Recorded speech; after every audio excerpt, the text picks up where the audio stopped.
I can envision CIOs being COOs and CEOs at some point in the future. Thank you so much for joining another episode of the Download Podcast from Tier 4 HQ. I'm super excited to be joined by our VP of Marketing, Joel Andersen. Hey, Jake. Joel, thanks for being here. Hey, Josh. Josh Siddon, VP of IT at Old Time Pottery. Josh, thank you so much for being here as well. It's great to have you. Thanks again. Yeah, glad to be here. All right, perfect. So the Download Podcast features trending technology news, insights, and thought leadership from some of the best and brightest, which is why we have Josh here today. Mm-hmm. And, really just want to talk about technology ideas, strategies, maybe some vendors, maybe some, some new things that might pop up. So thank you for tuning in. And again, thanks for being here. A quick overview of Tier 4 Advisors. I founded the business back in 2013 on the premise that IT professionals have more important things to do with their time than candidly dealing with vendors. So we are here to help you with projects like data centers, telecom, managed services, and security projects. So if you have a project in any of those categories and you want some expertise in helping shrinking your timeline, maybe down from the average 7 or 8 months to 35 to 45 days with us involved, feel free to reach out, tier4advisors.com. With that said, Joel, you want to go ahead and introduce Josh and get things started? Yeah, of course. Josh, give our audience a 60 to 90 second intro into yourself. Sure. Currently the Vice President of IT at Old Time Pottery, home-based in Murfreesboro, Tennessee. We have 39 stores across the Southeast United States. Our focus is discount home decor. So we are in a great market right now. Everybody's out wanting to make their yards look better, make their homes look better, and we're able to provide those things. I've been in IT for 25 years. I think my career path is a bit unique. I actually started out as a PC technician before DHCP, before DNS, and my very first computer job was putting static IPs on PCs and building patch cables. So from then until now, 25 years later, being the department head of a major IT organization, I have learned quite a bit.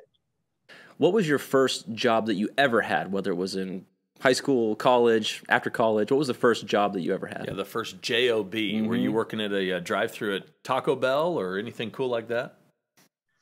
Well, my mother and my grandmother were both small business owners, so I've had a job since day one. All right. But my very first job was I picked peaches for 75 cents a 5-gallon bucket. Wow. Nice. And was that in Tennessee? That was in Leland, Mississippi. All right. Yeah. Nice. So 75 cents per 5-pound bucket. How many 5-pound buckets were you able to fill in an hour? 3 or 4. Okay. Yeah. Nice. So my dad grew up in Idaho, and they would move piping by hand, like 10 cents a pipe. And that was like that was his first job, but reminds me of the same thing. Cool. So how did you make the transition into the IT field? What led you to that field? So my dad is quite the visionary, I think. He would disagree. But in 1983, he dropped quite a bit of cash on a Commodore 64. Oh, wow. Okay. And for those that don't know what that is, you better clarify for our audience. Sure. Commodore 64 was one of the first home PCs, and it only had 64 kilobytes of RAM total. How big was it? Was it a desktop? Was it fit under a desk? The Commodore 64 is more like a console, so it sits on the desktop and you plug all your peripherals into it. Mm-hmm. Mm-hmm. And this was what year? 1983. Okay. Yeah, right around when my dad bought the first Macintosh that I would play Frogger on, by the way, back in the day. Well ahead of Joel's time, by the way. Well ahead. So were you just tinkering on the Commodore then? Yeah, I found out there that I was not a developer, that I was more of an engineer, hardware guy, because 3 days in, it was in pieces, and I was making the screens change color and soldering wires here and there. So they kind of freaked out a little bit, but I think it worked out. Nice. I'd say so. Indeed. So where'd you go? I mean, where'd you go from there? Is that what turned into your first IT job then, or did it just kind of stoke the fire for you? Yeah, you know how coming up as a computer guy, if anybody has a problem and they know you're a computer guy, they're calling you over to their house and, getting that free PC support. But so I set up the computer network in my high school, helped with that. And believe it or not, I went in the Navy and did something completely, totally different from technology. So I was an aircraft director on the flight deck. But when I got out of the Navy, there's not a lot of opportunity for flight aircraft directors. So I went back to what I knew, and that was PCs, and interviewed for a job with a guy who should have never given me the opportunity. And he did, and man, the rest is history. He was a great mentor. He saw something in me that I just did not know was there. And it's been a wild ride ever since. Oh, that's great. Yeah, that is great. Being the known IT guy in your town or in your family, it's almost like being the guy that has the truck when people are ready to move, right? Or got to go buy a piece of furniture. Hey, can I borrow the truck? It's kind of like being that guy. So be careful what you wish for. For those of you tuning in, if you're of the younger generation, you want to get into IT, that's great. You're going to see a lot of stuff if you're the IT guy in the family. But it's like having the truck when the family is ready to go move something or buy their new refrigerator or whatever. Indeed, right? Yeah. Good stuff. So lots of background and experience, successful IT career, VP of IT at Old Time Pottery. What would you say has been your greatest professional accomplishment to date? To date, it's really getting C-suite executives to see IT as a true business partner, not as the help desk that sits behind a closed door that you slide pizza under. As times change, all businesses, large or small, are becoming IT centric, and you've got to have IT leadership that understands business, not specifically IT, because you need that IT leader that can listen to problems and find solutions from a technology perspective, because number one, it saves cost in the long run, but it makes the business much more efficient. Indeed. So everything's not always sunshine and rainbows, right, throughout our careers. What's been maybe one of the biggest challenges that you've had to overcome throughout your career? Right back to being a business partner, not being taken seriously. A previous job, I was asked to come in and remediate a credit card breach while it was happening.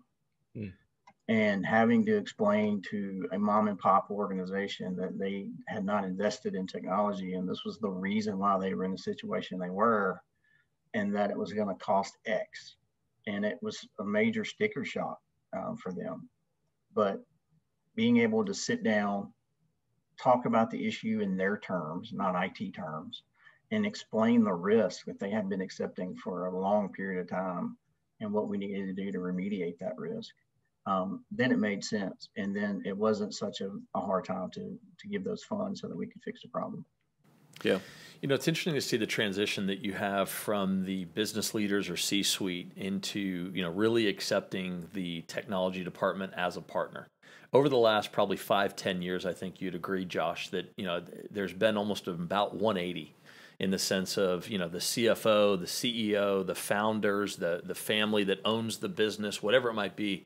A lot of people are waking up, and it's interesting to see. I don't know if it's because of the, firm adoption of mobile, cellular, 4G and 5G. I don't know if it's because everyone now lives in front of their computer and is always on with email or whatever, but security, compliance, breaches, software as a service now running a lot of these organizations, in some cases machine learning and AI, all these things that are now technology terms or strategies are becoming mainstream. And, to your point, the IT department of yesteryear, it's not your mom and dad's IT department anymore. And giving credit where credit is due, it's also not your mom and dad's CFO or CEO anymore. And so you're starting to see more of that partnership because I think people are starting to wake up more. Yeah, and it's been a breath of fresh air for me. Actually having a leadership team that understands me as an IT leader, what I'm trying to accomplish for the business, but what I can bring to them. The culture that we have at Old Time Pottery is great because in the past, you would have a leadership team have sidebar meetings and decisions would be made that directly affected technology, and they would move ahead with it. And IT guys, the last guy to know. But that's just not how we operate. It's IT is on the forefront, and everybody's thinking about what they can do to better them. And so IT is always brought in on the front end of those conversations. But yes, you're absolutely right. It's changing, and it's changing rapidly to the point to where I can envision CIOs being COOs and CEOs at some point in the future. It's interesting you bring that up. A couple of weeks ago on this very podcast, we were talking about that, how there's almost this career path, if you will, that goes through operations or finance where folks become COOs or CFOs or CEOs. And I had the hypothesis, how dare me have such a crazy idea. How dare you? But IT folks, right? The more that companies require and depend on technology, how much more that is going to be more and more a career path up through the organization for people to become more business leaders, more so than just technology leaders. And obviously you agree with that because you just mentioned it. Right. Yeah.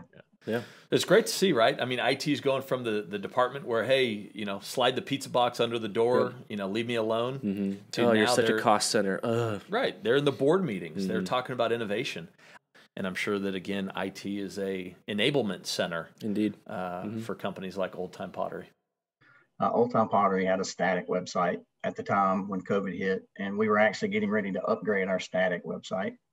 And unfortunately, with COVID, we had to close some stores, but we still had to find a way to generate revenue. And so in 10 days, we spun up a buy online, pick up in the store site. And that's what kept us afloat. And because of that and a couple other things we did from a technology perspective, we broke financial records in 2020. Fantastic. Good for you guys. Well, business leaders of Old Time Pottery, make sure you send Josh a nice Christmas bonus at the end of the year for that one, right? Good stuff. Right on. Should we move on to the best thing we saw all week? Let's do it. This is my favorite. It's always fun to talk about what other people are seeing out there in the news. Josh, we'll start with you. Best thing that you saw all week would be great to hear. Sure. The best thing that I saw all week was I'm a race fan, and we just had the Indy 500 last weekend. And Sam Schmidt, who's a former IndyCar driver, and now he's a team owner. He had an accident in 2000 and was paralyzed from the waist down. And he was able to take his first steps unassisted last weekend using an exoskeleton. So I think that's some pretty cool technology. That is quite something. Yeah. Joel, best thing you saw all week? So United recently... No. This is mine. No. United recently purchased, on order, 15 new supersonic jets. Do you guys remember the Concorde that would fly back and forth? Absolutely. I remember British Airways, seeing the Concorde take transatlantic flights and whatnot. Incredible.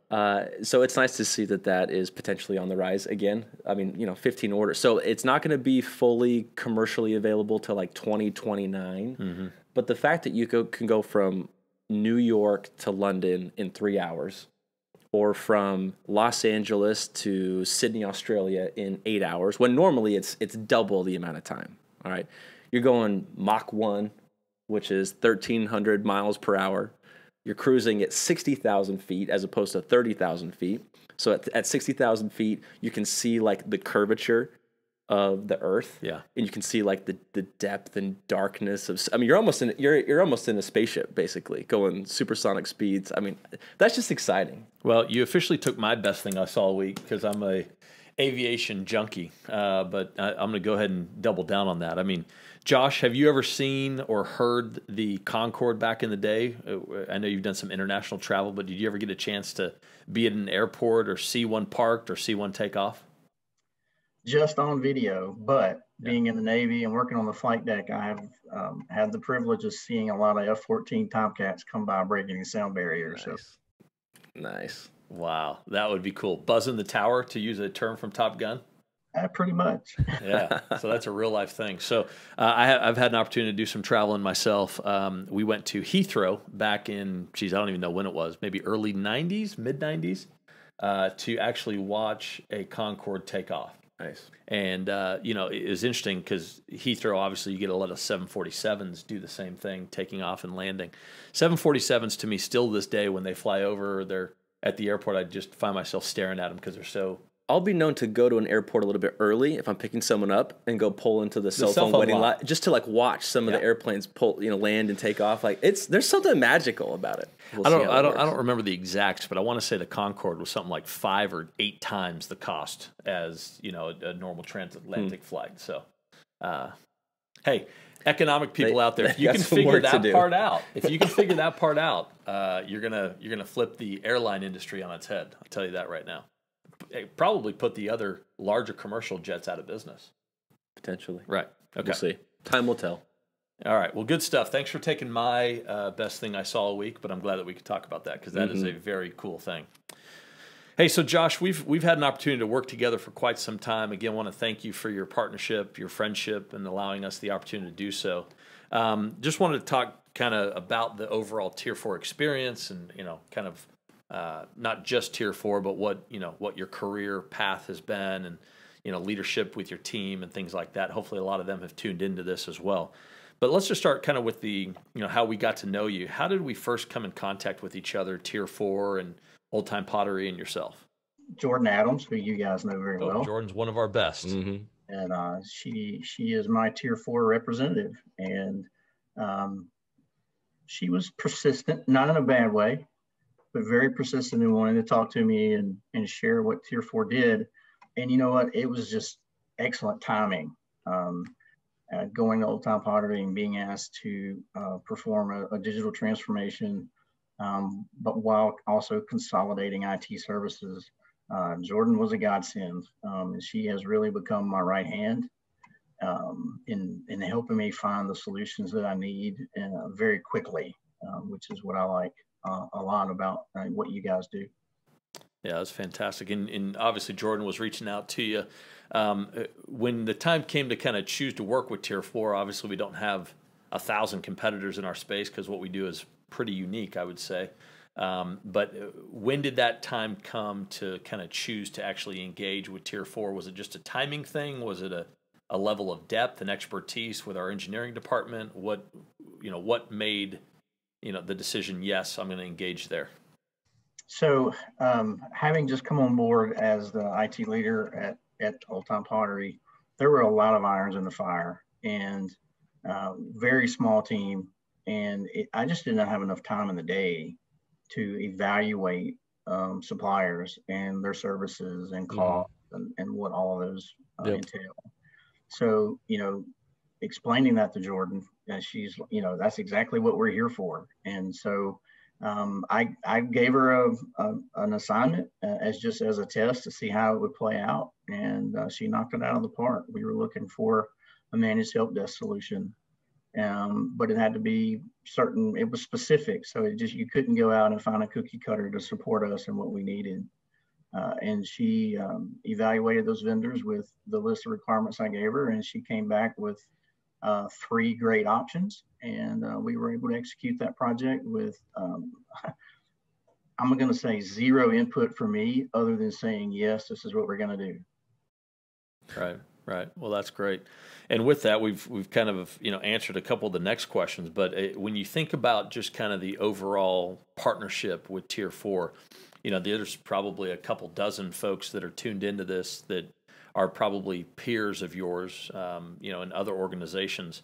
Just kind of high level speaking about your normal day or your normal work week. Can you share kind of the added value just from your perspective that, certainly a regional president Tier 4 and also our engineering team brings to kind of lighten your load or be the experts in certain areas that maybe you're not or your team isn't? Being asked to do a digital transformation, and there's a lot of definitions of digital transformation, right? From an Old Time Potter's perspective, our definition is we are a former mom and pop organization who just really did not invest in IT as much as they should have. And we are just trying to bring systems and, more importantly, processes up to meet the market so that we can be, competitive. And that's a tall task when you have legacy systems and things just don't work like modern systems do. But being able to pick up the phone and call you guys and say, hey, I have a problem. I don't know what the solution is, but I think you guys can go find the solution for me so that I can go on and to the next problem and know that you're taking care of that issue means a lot. Do you have a challenge finding and retaining talent, or has that been relatively easy at Old Time Pottery? I think that's been easy, and that's just because of the way that I lead. I'm a true believer in servant leadership, and I want to see my teams grow and mature and do bigger and better things. So, and I think they've picked up on that. As any new leader comes in, there's a lot of distrust and not understanding what the new goals are. But the guys that we've got now are dialed in, and man, they're knocking it out every day. Where do you see this transition from, the legacy way of thinking where it's like, my people, my W-2s are managing my metal in my data center, to kind of where we are today, which is, in essence, a mass migration to outsourcing, whether that's software as a service or hosted telephony or SOC and NOC, outsourced to a vendor that does that all day, every day. Do you see this continuing to transition where, there are W-2 employees that kind of have the keys to the kingdom, but then partners help to kind of support or, build that foundation, for companies not only in retail, but fintech, medical, all the others? Yeah, you're going to have to. Yeah. The price of storage is going down every day. The price of compute is going down every day. And 5 years ago, no, it was not really economical if you were a small to middle of the road provider. But these days you can make a financial case to move your services offsite, and give your team the opportunity to do more business related tasks, which grows them for the future. You're just not going to hire somebody, a W-2 employee, to answer help desk tickets anymore. You're just not going to do it. Or you're not going to hire, again, a W-2 employee to manage your desktop support, your, building VMs and those types of things. You're going to have a third party handle that for you because it's just more economical. Right. Yeah, and it's interesting, it's almost kind of this, if you can't beat them, join them type of mentality in some cases. A lot of folks don't realize, and when I say folks, business folks, right? Operations, finance, those folks in those seats, might not realize how challenging it is to sometimes go out and find the security or the infrastructure or the cloud engineering talent. And, in some cases, it just makes a lot of sense to find a partner to do a lot of that work for you. Right. Yeah, and there's still a lot of fear associated with cloud services, but you just got to make sure as a leader you properly educate everybody on what the risks are and get an agreement. Do you want to accept those risks? Yeah. When you look at RTO and RPO and not only from a data center or infrastructure standpoint, but also like telephony, connectivity, just overall uptime and things like that. What are your thoughts with kind of where things are trending? Is this something that, makes more sense for people to continue to outsource, or obviously with the economics coming down as well? What are your thoughts there? Outsourcing is going to be the way to go. I mean, I can remember, 20 years ago having phone switches, and with individual cards, and we're having to program individual ports on individual cards every time there's an office move, and it took you 10 hours to do office moves and make sure everybody's phone rang. Where now I can just open up a portal, type in the new extension and hit enter, and we're off to the races. So yeah, it's definitely the way to go. Let's just say a college student's tuning in here, Josh, and they're saying, man, I want to be Josh one day. What would you tell them if you had a chance to talk to him for 5 or so minutes? Don't be afraid to work. You gotta get in there and bust your chops. Nobody's going to give it to you, and you've got to earn it. But seek out those mentors, seek out those people that want to invest time and effort in your career, and show them that you're just as invested. And who knows, man, the sky's the limit. The guy took a chance on me, like I said, and he should have never taken that chance. But it worked out pretty good. Absolutely. When you look at a lot of these kids that are going to a standard university as their after high school plan, if they want to get into IT, any thoughts on that? I'm not trying to be controversial here, but from my standpoint, you know, a 2-year or a 4-year college degree is not a difference of whether or not I would hire somebody for any of the companies that I own. You want to speak to that at all? Maybe it's different in a corporate setting or who you're looking to hire yourself? Well, I have a different point of view of that as well, in that I did not get my 4-year degree until March of this year. Oh, wow. I've been in IT. Well, congratulations to that. Yeah. Thanks. Wow. I went, PC Tech Network Administrator, Regional Manager, Regional Director, Vice President, Senior Vice President, and I was able to accomplish all of that without a college degree. Now, I'm not saying that to say that people don't need to go to college, because I missed out on a lot that if I had gone to college, I would have picked up, but it can be done. But, it's just a point of pride for me. I wanted to knock that degree out and say that I had one. But for the kids that are in school and want to be successful in IT right now, while you're in school, volunteer. Go to any organization and say, I will give you my time. And that is how you get your foot in the door. We've got an individual that is at Old Time Pottery that's part of a program transitioning from high school to college, and we're going to let him work part-time. He came in, he interviewed well, and who knows what we could do in the future. That's great. I love that idea. Give your time, be involved, put your name out there, ask for an opportunity. Those are all things that I would tell a college student. And I've had a chance to do some mentoring to entrepreneurs, college students, high school students, and whatnot.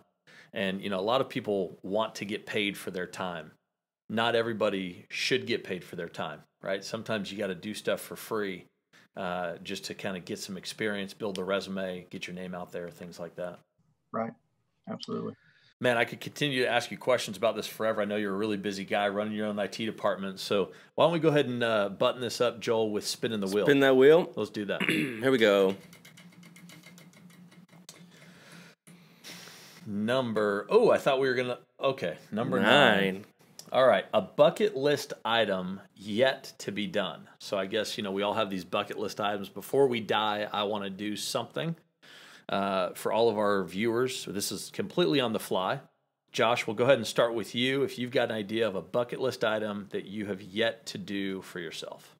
I would like to go on a backcountry elk hunt. All right. Nice. Where would that be? Is that Canada? Is that Montana? Probably southern Canada, Montana. Yeah. This is one of those where you walk in the woods with nothing but a backpack and a bow and arrow, and 2 weeks later, you walk out heavier than you were when you went in, and buckskin chaps on. All right. Are you riding a quad? Yeah, you gotta bring some sort of a Jeep or truck or quad out to your location. I hope so. Right. Wow, Nice. That would be cool. So, I'm assuming, do you have a satellite phone? Do you have a cell phone? Like, is there any contact with anything? Just Off the grid, bud. I would love to take a technology break one of these days. for a year. Just go camp out. Yeah, that'd be good. Joel, a bucket list item yet to be done by yourself. So, growing up, I always wanted to go to Australia. So I'd love to go to Sydney. I'd love to go to a handful of other cities. Actually made a couple friends here in the United States who are from Australia. And so now I'd love to take the family over there and do like a 2-week exploration around Australia, go to Surfer's Paradise and a few other places that I've heard are amazing. So Australia is on my bucket list. That's great. I'd love to get there. Yeah. How about yourself? Well, you know me, how I answer these questions with like 10 different answers. That's true. Right? But let's talk about a few. Fishing in Alaska, never done it yet. Florida Keys, never been there. Never flown on a private jet, never done skydiving, never been to Paris and seen the Eiffel Tower. Have never been to Venice either. So a handful of things, usually involving travel. Josh, as always, we greatly appreciate your partnership and willingness to be on our podcast. For all the peers of Josh maybe tuning in, you can find him on LinkedIn. great technologist, great friend of Tier 4s, and we couldn't thank you again for your time. So, or thank you enough, I should say, for your time, but thank you so much for being here. Thank you, guys. Joel, in closing, you want to talk about a couple of our awesome VIP events that we've done so far this year and what's coming up? Indeed. So we actually had an absolute blast this last week at Gaylord Springs there in the greater Nashville area. We had about 20 IT executives out to join us. A lot of fun on the golf course, absolute blast. A lot of birdies made, a couple of eagles. That was a fun. good time. Yeah. Yeah. And then for Q3, Q4, have a lot of wonderful things lined up all around the country.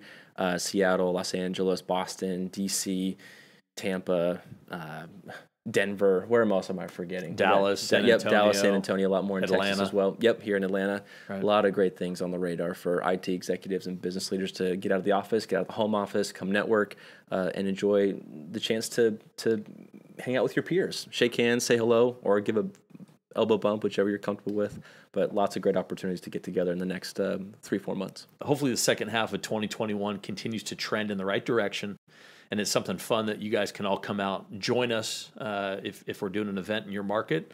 Or, candidly, if you want to fly into a different market to attend, we'd love to host you as well. So, looking forward to that. Indeed. Tier4advisors.com/events to keep an update on outings that are going to be happening in your specific markets around the country. Good stuff. Stay tuned. Good stuff. If you or anyone you know has a data center, telecom, managed services, or security project coming up, and you don't want to go out into that vendor universe alone, look up tier4advisors.com. We're here to help you any way we can. We're not going to sell you anything.